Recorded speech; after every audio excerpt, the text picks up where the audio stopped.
Thanks very much, Rachel, and good afternoon, everyone. Thank you for joining this talk.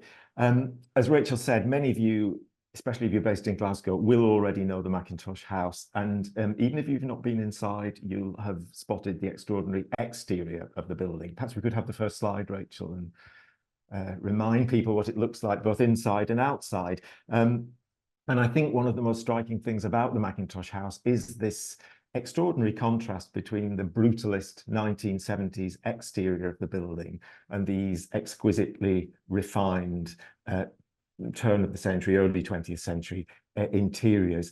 And I think perhaps for quite a lot of our visitors, that contrast between outside and inside is a bit of a puzzle. How do these extraordinary interiors come to be inside this 1970s building? We thought about some of these questions in connection with a symposium that we did on Mackintosh and authenticity back in 2018. And then I thought some more about them when working on the Mackintosh House Interpretation Gallery, which we created about 4 years ago to tell something of the history of the house and its context as an aid for visitors to understand what they were looking at. And so what I'm going to talk about today draws on both those things, the Authenticity Symposium and the Mackintosh House Interpretation Gallery, which we created recently. But I think in general, it's fair to say that we're now interested in the Mackintosh House, not just because of the beautiful Mackintosh interiors that are preserved within it, but also as a creation of the 1970s, this extraordinary combination of 1970s architecture with these preserved interiors.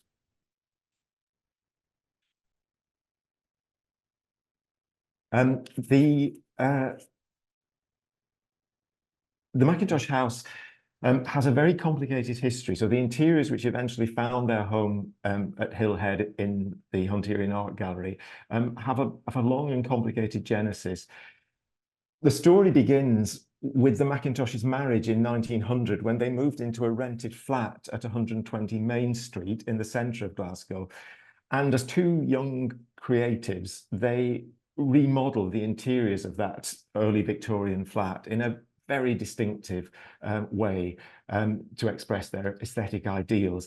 And these photographs, which are from the studio, a special number of the Studio magazine from 1901, the year after their marriage, illustrate what they achieved in those early 19th century rooms through the introduction of extraordinary furniture designed by Mackintosh, flower arrangements, textiles, and various subtle changes that alter the proportions of the rooms, this horizontal rail that runs round partway up the walls. So very distinctive interiors.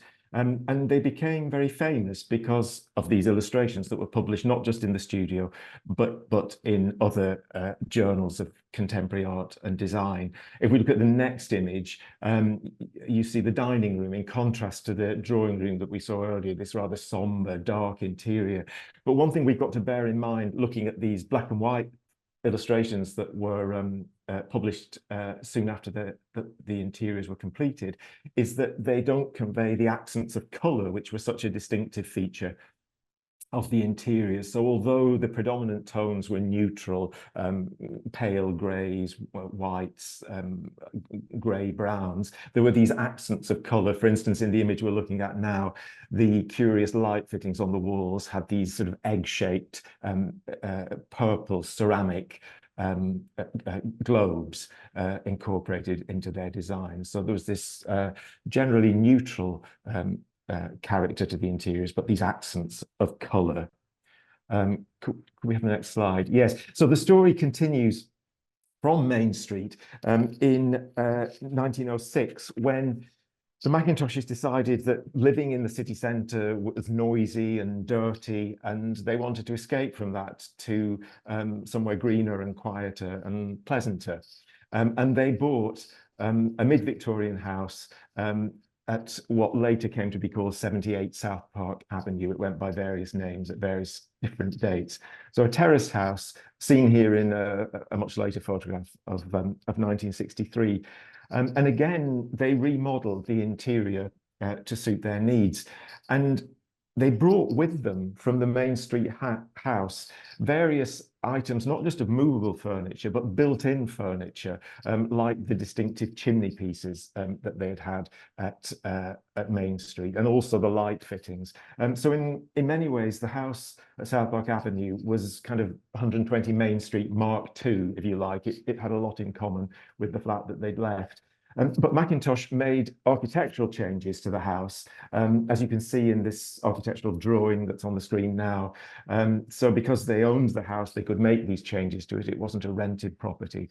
Mackintosh made internal changes by knocking rooms together to create new, interestingly shaped spaces, but also made external changes by the introduction of new windows in the gable end of the house. And you can see these strangely proportioned horizontal windows that Mackintosh introduced, represented in this drawing here.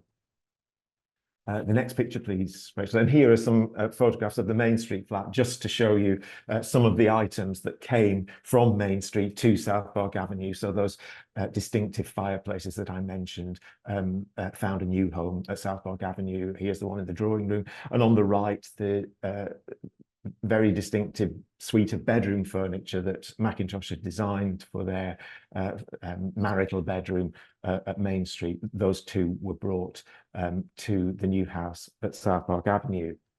The next picture, please, Rachel. Well, the Mackintoshes didn't live in the house for very long because Mackintosh's architectural career in Glasgow petered out in 1914, and the couple moved away to East Anglia and then to Chelsea in London, and they never returned to Glasgow to live. And they rented the house out for a while, and then they sold it to William Davidson, who had been a very significant friend and supporter of the Mackintoshes throughout their careers, and throughout Mackintosh's architectural career in particular. And the Davidsons were very sympathetic owners of the house, and they lived there with a lot of the Mackintoshes furniture, which remained in the house. And this photograph on the right is a detail from a larger photograph of their golden wedding celebration, Mr. and Mrs. Davidson's golden wedding celebration in 1939. And if you look closely, you can see that two of the female guests in the front row there are seated on the famous Argyle tea room chairs, one of which you can see on the left. So that was the situation until 1945. And in 1945, Mr. and Mrs. Davidson both died, and the house was bought by the university, and the furniture that it contained, the Mackintosh design furniture, was given to the university by the Davidsons' two sons, Cameron and Hamish. And so the university found itself in possession of the house and the remaining Mackintosh contents.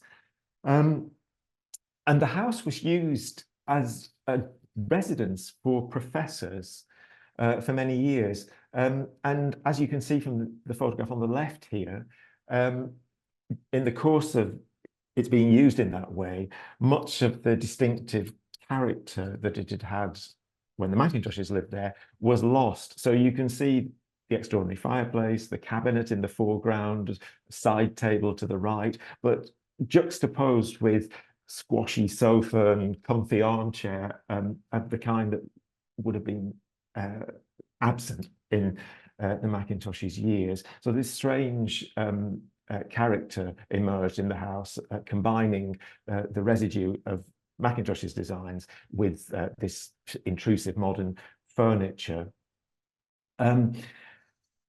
This situation continued until the 1960s, and then the university, in its wisdom, decided that it wanted to demolish the house because it stood in the way of campus expansion.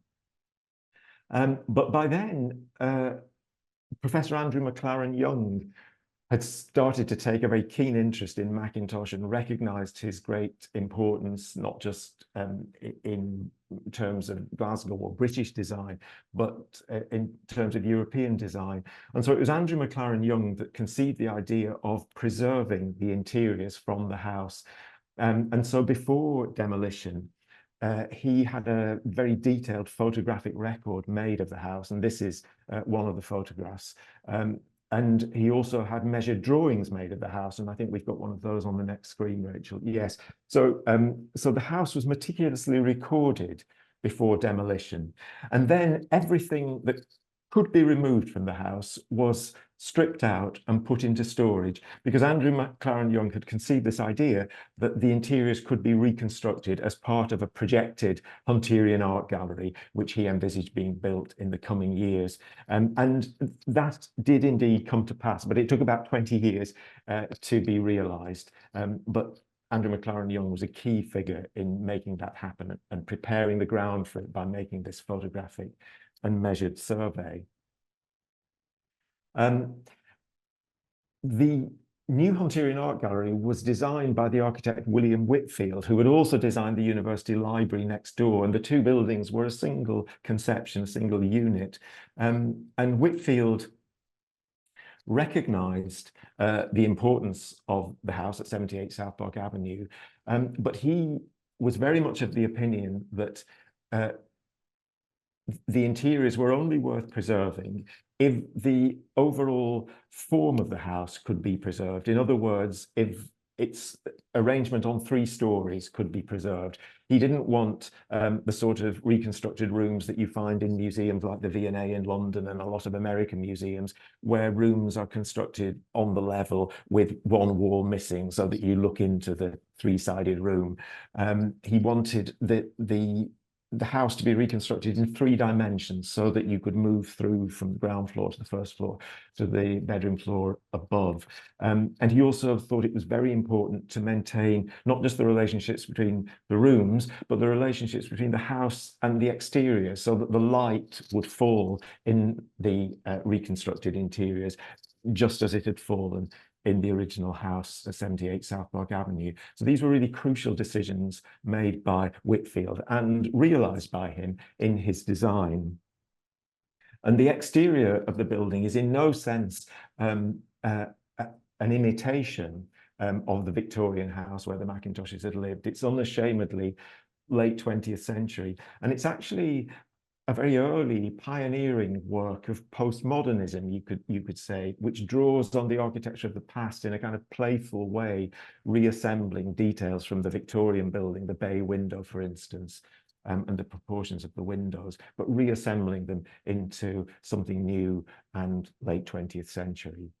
I like this photograph particularly because it shows the concrete shell of Whitfield's reconstructed house, ready to receive the preserved interiors from 78 South Park Avenue. And if you look closely, you can see leaning up in the front door of this photograph is the long horizontal window removed from 78 South Park Avenue, which is going to be inserted into that long horizontal letterbox-like opening on the first floor of the Mackintosh House. Could we have the next slide, Rachel?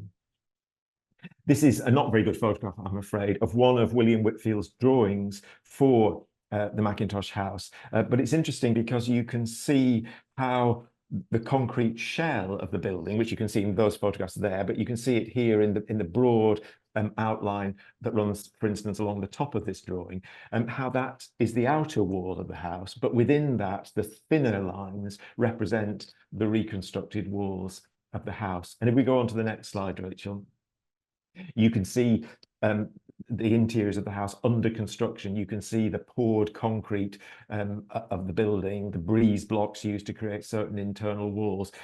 So no attempt to recreate the original materials of the Victorian house in 78 South Park Avenue. But you can also see that the preserved elements of the Victorian house have already started to be installed in this new setting. So if you look at the bay window on the left-hand photograph, you can see the original Victorian joinery has started to be put back in place.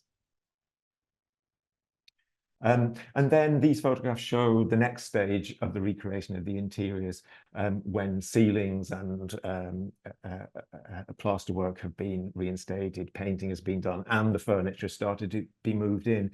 You can see men at work repainting the 4-poster bed in the bedroom on the left.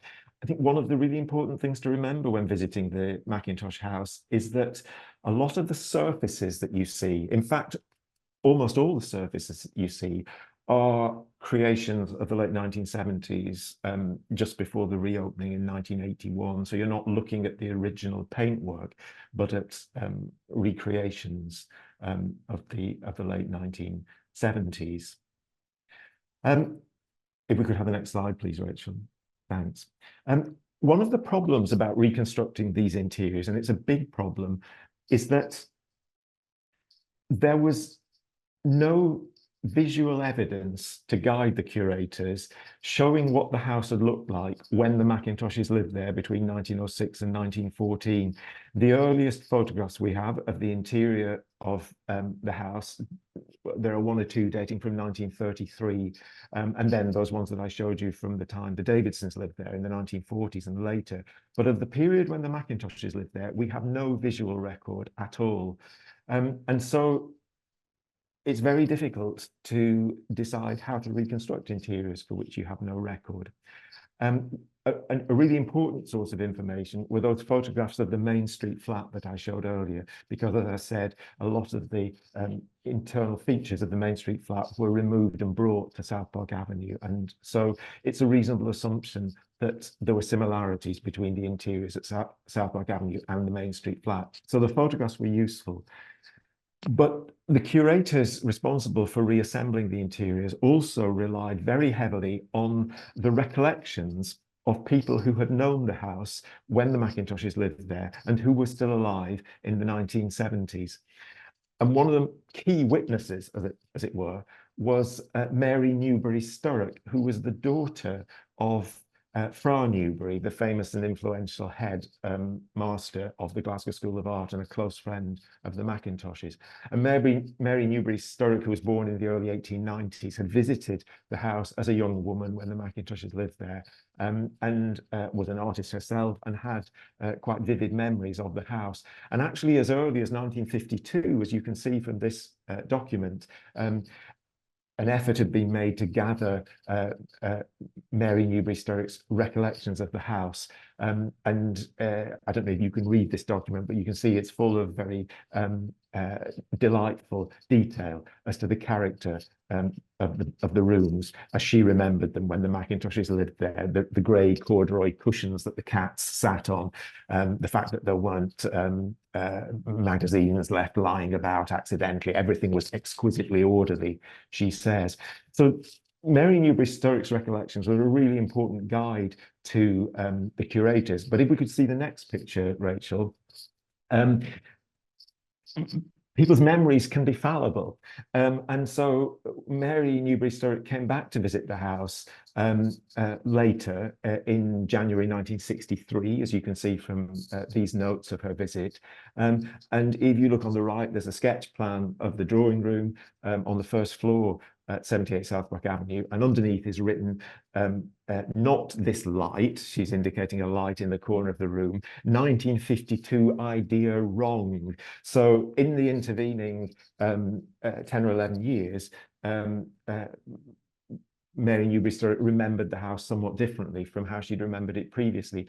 So it's very difficult to know to what extent we can implicitly trust the recollections of people who remembered the house, and a degree of interpretation is necessary. Could we have the next picture, Rachel? One of the things that Pamela Robertson, who was one of the curators mainly responsible for the recreation of the interiors, one of the things that she did was to send out these line drawings of the interiors to various people who had memories of the house in the Mackintoshes' day. And she asked them to annotate these drawings with their recollections of paint colours and textiles and soft furnishings and that kind of thing. And so she sent one of the drawings to Mary Newbury Sturrock in 1979, and it's annotated with her recollections. And you can see that she says that the room had a white tufted carpet wall to wall. However, if you look at the recollections of another consultee, Winifred Davidson, one of the daughters of William Davidson, who grew up there, you can see that she remembered the floor covering quite differently. She remembered a green carpet on the floor. And we also have recollections from Thomas Howarth, the first biographer of Mackintosh, that the floor was covered in what he described as white sailcloth. So we've got three different accounts of what the floor coverings were. And it may be that one is right and the others are wrong, but it may be that they're all right and that different materials were used to cover the floor at different times. So it's a complicated picture, and the curators did their best to gather the best possible evidence, but sometimes that evidence is difficult to interpret. The curators also interviewed members of the Davidson family to question them and refine their recollections of the house in a sort of group discussion. And we have a fascinating transcript of that conversation, a little detail of which is shown on the left here. They're talking about the decoration of the hall of 78 South Park Avenue. The image on the right shows the reconstructed hall in the Mackintosh House. And you can see from this conversation with the curator, Roger Bilcliffe, between these members of the Davidson family, how their recollections differed from one to the other. So, you know, the mirror was opposite the dining room door on this wall, says Roger, and Mrs. Davidson says, yes, I think so, no, yes, no. So there's a lot of hesitation. And at the end, I like the comment of Mr. Davidson when Mrs. Davidson says the colour on the left and the mirror on the right and so on. And Mr. Davidson says, I suppose it may have been, but you sense a note of hesitancy and an unwillingness to disagree openly, although he might have had his own thoughts. So once again, the evidence from people who knew the house was very useful to the curators, but it also required interpretation and was not entirely consistent. The next photograph, please. Although there were no photographs of the interior of the house, there was a small amount of physical evidence for vanished interior decoration schemes, particularly two fragments of the wallpaper from the dining room in the house.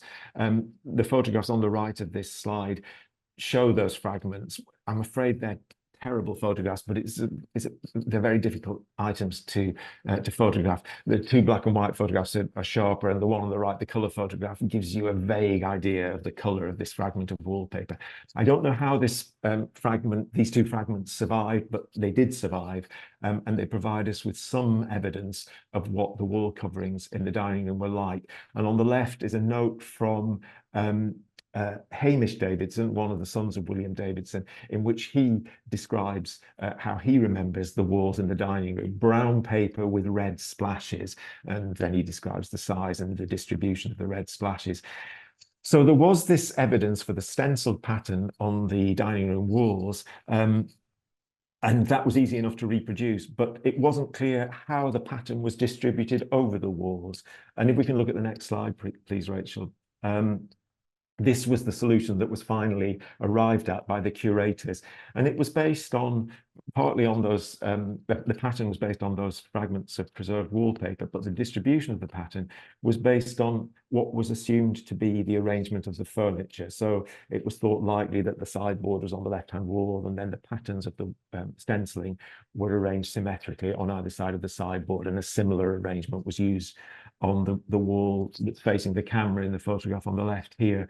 And although we can't be sure that this was exactly how the Mackintoshes had their dining room, there's good evidence for this solution. It's supported by the available evidence, but inevitably there is a certain amount of speculation involved. And so here we see the studio drawing room on the left, and the drawing room of the Main Street flat on the right. And you can see how much the recreation of 78 South Park Avenue in the Mackintosh House was informed by the photographs of the first iteration of the Mackintosh House, the flat at 120 Main Street that I began by describing. Pamela Robertson says in her book on the Mackintosh House she acknowledges the fact that we have inadequate information to produce a completely accurate recreation of what the Mackintoshes had. But she says the overall guiding rule in creating this reconstruction was restraint. Do only that for which there was documentation. And she acknowledges that the results may be, as she puts it, simpler and safer than the interiors actually created by the Mackintoshes when they lived there. Next slide, please, Rachel. So these are some of the stories which we've tried to explain as a way of contextualizing and interpreting the Mackintoshes House in the new Mackintosh House Interpretation Gallery, which visitors can see before they enter the house and then can revisit when they leave the house to help them to understand what they've seen. A key quality of the Mackintosh House is that it doesn't feel like a museum. It doesn't have labels. It doesn't have explanatory text panels. And we didn't want to disturb the domestic feel of the interiors by introducing any kind of interpretation into the house itself. And we have our excellent front of house staff who offer information to visitors who want it. But we did want to provide more information and to do so outside the house in the form of this new gallery.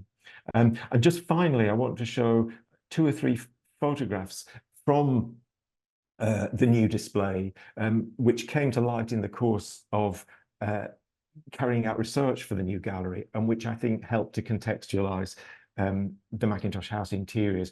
So we've got a group of historic photographs which allow visitors to compare the interiors of the Main Street flat, which, as I've said, are probably very close to the interiors of 78 South Park Avenue, and certainly very close to the interiors of the Mackintosh House. We allow visitors to compare those photographs of the Main Street flat with other Glasgow interiors of the same date, to really understand what was so special, what was so distinctive and individual and innovative about the Mackintoshes' approach to interior design.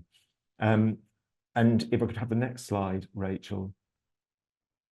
So one of these photographs is the photograph on the left here from the collection of St Andrews University, which shows 2 sisters, the Currer sisters, who were not far off in age from the 2 Macdonald sisters, Frances and Margaret. And they're shown in the drawing room of their house in Belmont Gardens in the West End of Glasgow, only a few hundred yards from the Mackintoshes' house. And we can contrast their typical upper middle class interior with its patterned wallpapers, its relatively crowded display of pictures on the walls, of elaborate ornaments on every available surface, crowded arrangement of furniture. We can compare and contrast that with the interiors of the Mackintosh House. We can also contrast their dress with the more artistic dress of Margaret, seen in the photograph on the right. And the next slide, please. And I think this is my final slide. And this is a particularly interesting comparison, I think. On the left is the bedroom at 120 Main Street with the extraordinary cheval glass and the wardrobes designed by Mackintosh. And on the right is one of a group of photographs that came to light in researching the Mackintosh Interpretation Gallery. And these photographs have a tragic origin, because they are, in fact, scene of crime photographs. They were taken to record the interior of a flat in Glasgow where a murder had taken place, the murder of an elderly lady called Marion Gilchrist. From our point of view today, they're particularly fascinating because of the circumstances in which they were taken. They're completely uncurated. The interiors weren't prepared for the camera like one suspects the Mackintoshes' interiors at 120 Main Street were. They are just as the photographer found them in the aftermath of this terrible crime. So they're very interesting as an accurate record of the interior of a middle-class Glasgow lady of the very early 20th century. And the contrast between Marion Gilchrist's bedroom on the right and the Mackintoshes' bedroom on the left is extraordinary. And the cheval glass in Marion Gilchrist's room is this elaborate mid-Victorian piece, rich with carving. The mantelpiece is crowded with ornaments, unlike the two small tables to either side of the Mackintoshes mirror with their single vase with flowers, and the patterned floor coverings in Marion Gilchrist's contrast with the absence of pattern in the Mackintoshes house. So that's just one example of several that you can see if you visit the Mackintosh Interpretation Gallery, the Mackintosh House Interpretation Gallery. Just one example of the sort of historical material which has come to light in recent years and which helps to enrich the visitor's experience and understanding of the Mackintosh House. Thank you very much. Thank you. Thanks so much, Joseph. So if we have any questions, people are very welcome to post them in the chat. Sorry, I'm just going to be a wee bit distracted for a second because I want to be able to access the chat box but still share because these images are so beautiful, but I don't know if I can actually do that. Oh no, wait, maybe I can. I think I can. Okay, yes, so sorry. Thank you so much, Joseph. And yes, if anyone does have any comments, so we've got a question here from Kevin. Do any original soft furnishings survive? Well, for instance, the table runner in the dining room, embroidered by Margaret, survives. And the one that's on display in the house is a reproduction because the original is light sensitive and we wouldn't want to display it long term, but we do have that in the collection. I'm trying to think of other examples and I can't immediately. I mean, the bed hangings are reconstructions, the curtains are reconstructions, but based on the close study of high quality photographs. Off the top of my head, the table runner is the example that comes to mind where we do have the original. And can I ask Joseph, do you know who was commissioned to make the reproductions? I mean, I imagine there'd be numerous different kind of like companies involved, but I wonder if they would be, you know, Glasgow-based companies, or if this would be, you know, a project that would kind of like outsourced to, I'm sure there'd be a lot of interest. Yeah, that's a good question, and I don't know the answer off the top of my head, but we do have records dating from the time the work was done in the late 1970s, but I don't know the answer off the top of my head. But it would be, you're right, it would be interesting to revisit the people who are involved in making these carefully researched reproductions. I've got another question here. Do you have the original, or do we have the original photographs taken for the studio magazine, or do we just have the printed versions? No, they were taken by T&R Annan and Sons, and I'm not sure of the status of the Annan collection at the moment. For a long time, it was preserved by a descendant, and when you wanted to reproduce photographs from the archive, you approached him for permission. I used the studio photographs for this talk because I think it's interesting that they were published and brought to a wider audience in that way. I'm not sure what the situation is with regard to the Annan archive at the moment. I did hear that it was now in the possession of the National Galleries of Scotland, but I'm not sure if that's true or not. Thank you. Thanks, Joseph, and thanks for Kevin for your questions there.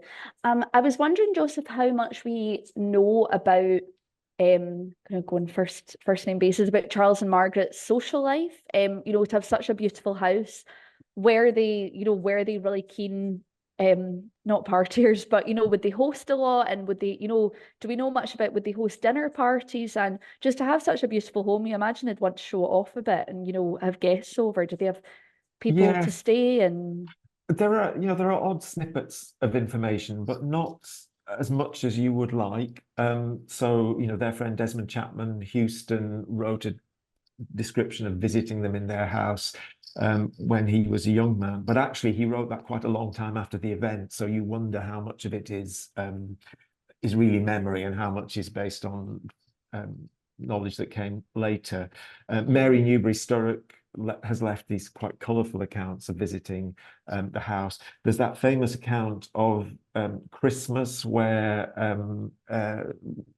Mackintosh stretched coloured wool between the items of furniture in the house, and children traced their pieces of wool to their present at the end of it, and there were squeals of delight and so on. So there are some accounts, but as I say, not as many as you'd like.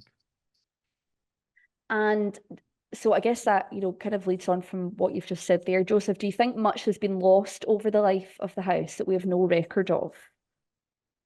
Well, it's a case of unknown unknowns, isn't it? Because we don't know what's been lost, it's entirely speculative.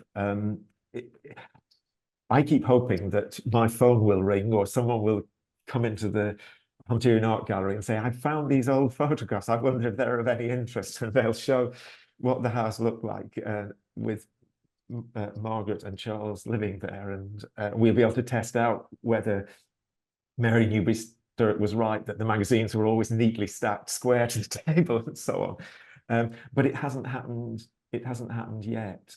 It's surprising. I mean, you would think that somebody would have taken photographs of the interior of that house. And who knows, one day some may come to light. I do think I would absolutely love to know what the kitchen looked like, for such a practical room. It would be really interesting to know, was that part of the art as well? Or was there one room that they kind of had to sacrifice for practical purposes? Well, when the house was reconstructed after the demolition of 78 South Park Avenue, not all of it was reconstructed, and that includes the rear wing that contained the kitchen. It was part of that measured survey and photographic survey that I described. So we got photographs of what it looked like immediately before demolition in the 1960s. What it looked like in the Mackintoshes' day, we don't know. There is that splendid dresser that we have displayed just outside the house, which we presume was in that space. But what the broader appearance of those service areas was, we don't know. One of the things we tried to do in the Mackintosh House interpretation space that opened in 2021 was to reflect something of the what you might call the life below stairs of the house, the fact that it wasn't just a sort of shrine to art, but it was a functioning house that depended on the activities of servants, like all middle-class houses at that date. And so we found out from the census of 1911 who the servants were, what their names were, and a small amount of biographical information about them. And we make that available in the room just outside the house, along with Mackintosh's electrical wiring plans for the house that he made at the time he and Margaret moved in. And those are annotated to say that the front doorbell was to ring in the kitchen and the servants' room and the wash house in the backyard. So those little inscriptions in Mackintosh's hand give you a feel for the role the servants played in the functioning of the house. Thank you. Thanks, Joseph. When they left Glasgow and moved to other places, did they ever do something similar in other houses? Did they ever have a project as large as this in another property? That's a really interesting question. And again, there's no evidence for the appearance of the places that, or no visual evidence for the appearance of the places that they lived afterwards. Quite recently, doing some research into the gesso panel, the red rose and the white rose, which we have on display in the gallery, I found evidence that was displayed above the fireplace of the studio where Margaret ended her life. That's where she died. And we know from contemporary letters at the time of her death in 1933 from William Davidson, who went there to help clear out the studio, that the gesso panel was there over the fireplace. So that seems to have been, a precious and important item that she kept with her to the end of her life. Thank you. Thanks very much, Joseph.